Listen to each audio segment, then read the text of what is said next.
Above Lavender Town, the ghost-type Gastly floats across the clouded sky, getting closer and closer to the trainer it once belonged to when it was a Whiscash. The bond it feels is strong, getting stronger and stronger, as if the bond was a signal. The signal strength was pointing in the direction of Saffron. Saffron is an impressive city, bustling with life and culture. The city holds a mix of fierce fighting Pokémon dojos and psychic Pokémon training academies, with the dojos constantly at odds with the Pokémon gym, led by the psychic mastermind Sabrina. Gastly begins to feel weak, realizing that it used up too much energy trying to free itself and the others from the Pokémon Tower back in Lavender Town. Gastly decides the best thing to do is float back towards the ground and rest for a moment, just to restore some of its energy. Once down to the ground, Gastly discovers from a sign that it's still in Lavender Town. To the left, which is where Gastly wants to go, is Route 8, 1 mile left to go. To the right was the main pathway leading back to Lavender Town. For a moment, Gastly looks back at Lavender Town, seeing the Pokémon Tower piercing the tree line that covers the pathway. Gastly begins to doubt itself, doubting that its old trainer would recognise it, or would even want it back. Sure, it had great times with its trainer as a Whiscash, but Gastly was no longer a Whiscash. It's not as strong as it once was, making it less capable in battle. If only it could get stronger, strong enough to show its trainer that, although it became a Gastly, it still has plenty of fight left. Gastly shakes its gaseous body, snapping itself out of its negative thinking, and checks the road ahead.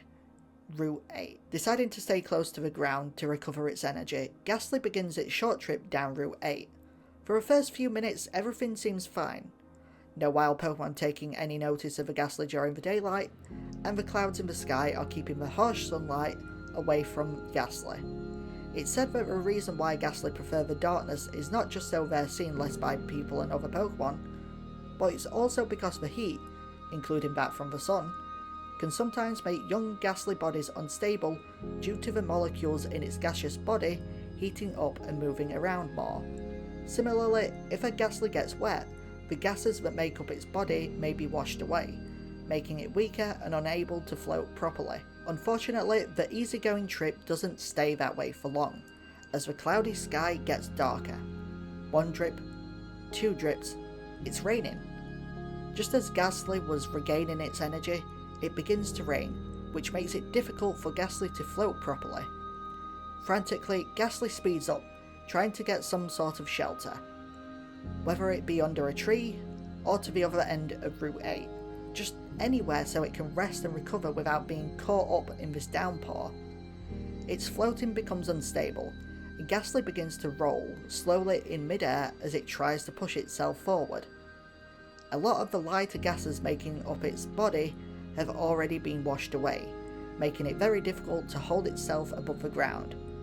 Trying to stabilise itself, Gastly accidentally rolls into a small tree, flopping onto the ground. The small tree begins to rustle. Gastly rolls back so it can see what's in front of it. It sees a small field just past the trees in front of it. The tree rustles again, and Gastly begins panicking, believing that it just disturbed a nest of Weedle and made them angry. Gastly tries to force itself back into the air, but rain is coming down too hard for it to take flight properly. Just as Gastly braces itself for an impossible battle, a single Caterpie pops its head out of the tree and stares blankly at Gastly. Surprised and relieved, Gastly lets out a hearty laugh, rolling back and forth. Caterpie returns to its space inside the tree as Gastly begins to calm itself down. Realising it can get a little bit of protection, Gastly rolls itself underneath the tree, partially phasing through one of the bottom branches. Several minutes go by and Gastly is feeling much better, finally regaining some of its gases. Once the rain clears up a bit, it will finally be able to take flight once more. While resting, Gastly tries to think back to the last time it was on Route 8. Its trainer once used it to battle some of the trainers that lurked within Route 8 and its surrounding areas. There aren't many Pokemon living around here, but the ones that did certainly weren't Caterpie. Gastly looks up the small tree to see a very docile Caterpie laying on one of the thin branches. How that Caterpie hasn't fallen off yet, Gastly couldn't quite figure out. Maybe there's a trick to it, like how some Gastly know the trick to floating in the rain without a care in the world.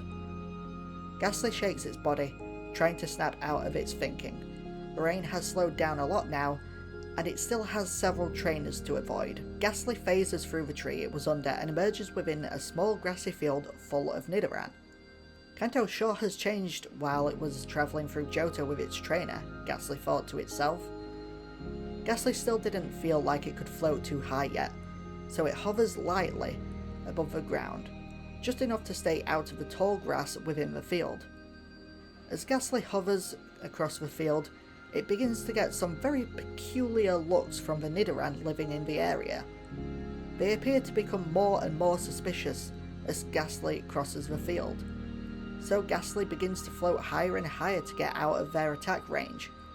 None of them look particularly strong, and moves that could reach it, such as Poison Sting and Swift, either don't do much or simply don't affect it at all. Finally, Gastly emerges from the other side of the grassy field and arrives close to the entrance of Saffron City. Suddenly, a Pokeball hits it right in the back. The ball flings open and begins sucking Gastly inside, turning its purple gases into a bright red energy. 1 shake, 2 shakes, 3 shakes. Pop! Gastly manages to break free from the Pokeball. "Oh, I thought I had it then," a trainer says, running up towards Gastly. "I guess I'll just have to battle you first. Let's go, Sandshrew." Before Gastly can get away, a Sandshrew pops out of another Pokeball thrown by a young trainer with short brown hair. "Go on, hit it with Poison Sting." Sandshrew opens its mouth, firing out a flurry of white needle-like projectiles at Gastly. Sighing heavily, Gastly stands still and takes the hit, which does practically no damage. Realising that the trainer is new and doesn't know much about Gastly, it decides to scare the trainer off, so he gives up on trying to catch Gastly. Gastly becomes intangible to quickly float close to Sandshrew and its trainer without detection. While intangible, it uses Double Team to create multiple copies of itself. Then it becomes tangible and uses Nightshade, knocking the trainer and his Sandshrew off their feet. The trainer screams loudly, which causes the trainers within the area to come running to the boy's defence. A flock of Pidgey are also startled by this loud scream and fly out of the nests in panic. Causing this amount of commotion gives Gastly the opportunity to flee, so it quickly turns around and floats off into the sky, letting its double-team copies fade away into nothingness. Once in the air and well away from the trainers down below, Gastly sighs to itself. Gastly closes its eyes, trying to hone in on that signal-like bond it has with its old trainer. It's so close now, it can feel it. He's still in Saffron City, there's still time.